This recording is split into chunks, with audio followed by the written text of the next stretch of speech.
ನಮಸ್ಕಾರ ಸ್ನೇಹಿತರೆ, ಇವತ್ತಿನ ವಿಡಿಯೋಗೆ ಸ್ವಾಗತ. ಇವತ್ತಿನ ಟಾಪಿಕ್ ನಿಮ್ಮ ಅಂತರಾಳದ ಆಸಕ್ತಿ ಮತ್ತು ಕೌಶಲ್ಯವನ್ನ ಗುರುತಿಸುವುದು ಹೇಗೆ. How to find your inner interest and skills. ನಾವೆಲ್ಲರೂ ಜೀವನದಲ್ಲಿ ಓಡ್ತಾನೆ ಇರ್ತೀವಿ. ಸ್ವಲ್ಪ ನಿಂತು ನನಗೆ ನಿಜವಾಗ್ಲೂ ಏನಿಷ್ಟ, ನನ್ನಲ್ಲಿರೋ ವಿಶೇಷ ಶಕ್ತಿ ಯಾವುದು, ಹೀಗೆಲ್ಲ ಯಾವತ್ತಾದ್ರೂ ಯೋಚನೆ ಮಾಡಿದೀರಾ? ತುಂಬಾ ಜನರಿಗೆ ತಮ್ಮ ಪ್ಯಾಷನ್ ಏನು ಅಂತ ಗೊತ್ತಿರಲ್ಲ. ಇವತ್ತಿನ ಜಗತ್ನಲ್ಲಿ ನಾವು ಬೇರೆಯವ್ರ ಸಕ್ಸಸ್ ನೋಡಿ ನಾನ್ ಯಾಕೆ ಅವ್ರ ಹಾಗೆ ಆಗಿಲ್ಲ ಅಂತ ಯೋಚನೆ ಮಾಡ್ತೀವಿ.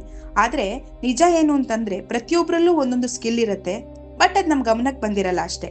ತುಂಬಾ ಜನ ಕೇಳೋದು ಒಂದೇ ಕ್ವಶನ್, ನನಗೆ ಯಾವ್ದ್ರಲ್ಲಿ ಇಂಟ್ರೆಸ್ಟ್ ಇದೆ ಅಂತ ಹೇಗ್ ತಿಳ್ಕೊಳ್ಳೋದು.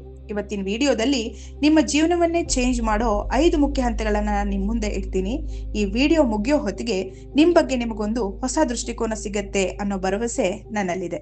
ಹಾಗಾದ್ರೆ ತಡ ಯಾಕೆ, ಕೇಳಿ. ಮೊದಲನೇದು ಬಾಲ್ಯದ ನೆನಪುಗಳು. ನೀವು ಚಿಕ್ಕವರಿದ್ದಾಗ ಯಾವುದೇ ಒತ್ತಡ ಇಲ್ಲದೆ ಯಾವ ಕೆಲಸ ಮಾಡ್ತಾ ಇದ್ರಿ? ನೀವು ನಿಮ್ ಸ್ಕೂಲ್ ಬೆಂಚ್ ಮೇಲೆ ಸುಮ್ನೆ ಏನಾದ್ರೂ ಚಿತ್ರ ಬಿಡಿಸ್ತಿದ್ರಾ ಅಥವಾ ಬಣ್ಣಗಳ ಜೊತೆ ಆಟ ಆಡ್ತಾ ಇದ್ರಾ? ಹಾಗಾದ್ರೆ ನಿಮ್ಮಲ್ಲಿ ಒಬ್ಬ ಡಿಸೈನರ್ ಅಥವಾ ಆರ್ಟಿಸ್ಟ್ ಇರ್ಬೋದು. ಅಥವಾ ನಿಮ್ ಮನೇಲೆ ಯಾವ್ದಾದ್ರು ಎಲೆಕ್ಟ್ರಿಕ್ ಐಟಮ್ ಕೆಟ್ಟ ಹೋಗಿದ್ರೆ ಬಿಚ್ ನೋಡಿ ಸರಿ ಮಾಡಕ್ಕೆ ಟ್ರೈ ಮಾಡಿದೀರಾ? ಹಾಳಾಗಿರೋ ಐಟಮ್ನ ಹೇಗ್ ಸರಿ ಮಾಡ್ಬೋದು ನೋಡೋಣ ಅನ್ನೋ ಕ್ಯೂರಿಯಾಸಿಟಿ ನಿಮ್ಮಲ್ಲಿದ್ರೆ ನಿಮ್ಮಲ್ಲೂ ಒಬ್ಬ ಇಂಜಿನಿಯರ್ ಅಥವಾ ಟೆಕ್ನಾಲಜಿಸ್ಟ್ ಇರ್ಬೋದು. ಸೆಕೆಂಡ್ ಒನ್, ಸಮಯದ ಮಾಯೆ. ನೀವು ಯಾವುದೋ ಕೆಲಸ ಮಾಡ್ತಾ ಇರ್ತೀರಾ, ಬಟ್ ಆ ಟೈಮ್ನಲ್ಲಿ ನಿಮ್ಗೆ ಹಸುವಾಗಲ್ಲ, ಬಾಯಾರಿಕೆ ಆಗಲ್ಲ, ನಿದ್ದೆ ಬರಲ್ಲ. ಇದ್ಯಾವುದೂ ಆಗದೆ ನೀವು ಮಾಡ್ತಾ ಇರೋ ಕೆಲಸದಲ್ಲಿ ನೀವು ಬ್ಯುಸಿ ಇರ್ತೀರಾ. ಹೇಗೆ ಅಂದ್ರೆ, ನೀವು ಯಾರಿಗಾದ್ರೂ ಒಂದು ಕತೆ ಹೇಳ್ತಾ ಅಥವಾ ಯಾವುದೋ ಒಂದು ವಿಷಯದ ಬಗ್ಗೆ ಎಕ್ಸ್ಪ್ಲೈನ್ ಮಾಡ್ತಾ ಇರುವಾಗ ಅದ್ರಲ್ಲೇ ನೀವು ತಲ್ಲೀನರಾಗಿರ್ತೀರಿ. ಅಲ್ಲಿ ನಿಮ್ಮ ನಿಜವಾದ ಇಂಟ್ರೆಸ್ಟ್ ಇದೆ. ನಿಮ್ಮ ಆತ್ಮ ಆ ಕೆಲಸನ ಇಷ್ಟಪಡ್ತಾ ಇದೆ ಅಂತ ಅರ್ಥ. ಕಳೆದು ಹೋದ ಹಣವನ್ನ ಮರಳಿ ಗಳಿಸಬಹುದು, ಆದ್ರೆ ಸಮಯವನ್ನ ಗಳಿಸಲು ಸಾಧ್ಯವಿಲ್ಲ. ಆದ್ದರಿಂದ ಸಮಯವೇ ಅತಿ ದೊಡ್ಡ ಆಸ್ತಿ. ಥರ್ಡ್ ಒನ್, ಬೇರೆಯವರ ಸಮಸ್ಯೆಗೆ ನಿಮ್ಮ ಪರಿಹಾರ. ಜನರು ನಿಮ್ ಹತ್ರ ಯಾವ ಸಹಾಯಕ್ಕೆ ಬರ್ತಾರೆ? ಈಗ ಯಾರಾದ್ರೂ ಒಬ್ರು ತೊಂದರೆಯಲ್ಲಿದ್ದಾಗ ನಿಮ್ ಹತ್ರ ಬಂದು ಅವ್ರ ಕಷ್ಟ ಎಲ್ಲ ಹೇಳ್ಕೊಂಡು ಅವ್ರ ಮನಸ್ಸನ್ನ ಹಗುರ ಮಾಡ್ಕೊಳ್ತಾರೆ.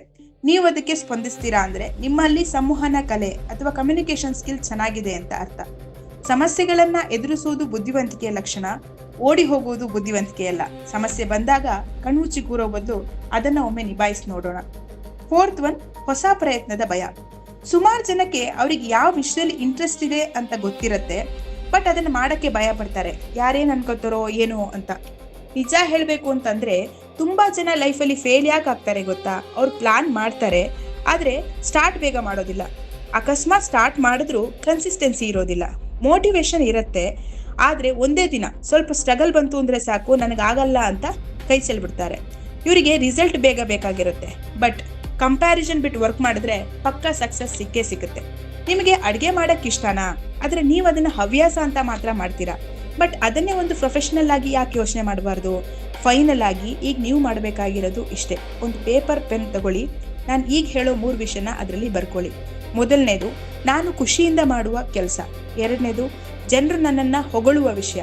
ಮೂರನೇದು, ನಾನು ಕಲಿಯೋಕೆ ಇಷ್ಟಪಡುವ ಹೊಸ ವಿಷಯ. ಈ 3 ಎಲ್ಲಿ ಒಂದಾಗುತ್ತೋ ಅದೇ ನಿಮ್ಮ ಜೀವನದ ಗುರಿ. ನೆನಪಿಡಿ, ಪ್ರತಿಭೆ ಹುಟ್ಟಿನಿಂದ ಬರಬಹುದು, ಆದ್ರೆ ಸ್ಕಿಲ್ ನಿಮ್ಮ ಪರಿಶ್ರಮದಿಂದ ಮಾತ್ರ ಸಾಧ್ಯ. ನಿಮ್ಮಲ್ಲಿ ಅಡಗಿರೋ ಆ ಸ್ಪೆಷಲ್ ಸ್ಕಿಲ್ ಯಾವುದು ಅಂತ ಕಮೆಂಟ್ ಬಾಕ್ಸ್ ನಲ್ಲಿ ಕಮೆಂಟ್ ಮಾಡಿ ತಿಳಿಸಿ. ಹೊರಗಿನ ಜಗತ್ತಿಗೆ ಅಂಜಬೇಡಿ, ನಿಮ್ಮ ಆಂತರಿಕ ಧ್ವನಿಯನ್ನ ಆಲಿಸಿ. ಬಯಸಿದ್ದೆಲ್ಲ ಸಿಗುವಂತಿದ್ದರೆ ಬಯಕೆಗೆ ಬೆಲೆ ಇರುತ್ತಿರಲಿಲ್ಲ. ಅನಿಸಿದ್ದೆಲ್ಲ ಹೇಳುವಂತಿದ್ದರೆ ಮೌನಕ್ಕೆ ಅರ್ಥ ಇರುತ್ತಿರಲಿಲ್ಲ. ಕಣ್ಣೀರೇ ಬಾರದಿದ್ದರೆ ನಗುವಿನ ಆನಂದ ತಿಳಿಯುತ್ತಿರಲಿಲ್ಲ. ಕಷ್ಟವೇ ಬಾರದಿದ್ದರೆ ಬದುಕಿನ ಮೌಲ್ಯ ತಿಳಿಯುತ್ತಿರಲಿಲ್ಲ. ಇವತ್ತಿನ ವಿಡಿಯೋ ಇಲ್ಲಿಗೆ ಎಂಡ್ ಮಾಡ್ತಾ ಇದ್ದೀನಿ. ಮತ್ತೊಂದು ಇಂಟ್ರೆಸ್ಟಿಂಗ್ ವಿಡಿಯೋದೊಂದಿಗೆ ನಿಮ್ಮ ಮುಂದೆ ಬರ್ತೀನಿ. ದಯವಿಟ್ಟು ನನ್ನ ಚಾನಲ್ನ ಸಬ್ಸ್ಕ್ರೈಬ್ ಮಾಡಿ, ಲೈಕ್ ಮಾಡಿ, ಶೇರ್ ಮಾಡಿ ಅಂತ ಹೇಳ್ತಾ ಎಲ್ರಿಗೂ ಒಳ್ಳೆಯದಾಗಲಿ. ನಮಸ್ಕಾರ, ಶುಭ ದಿನ.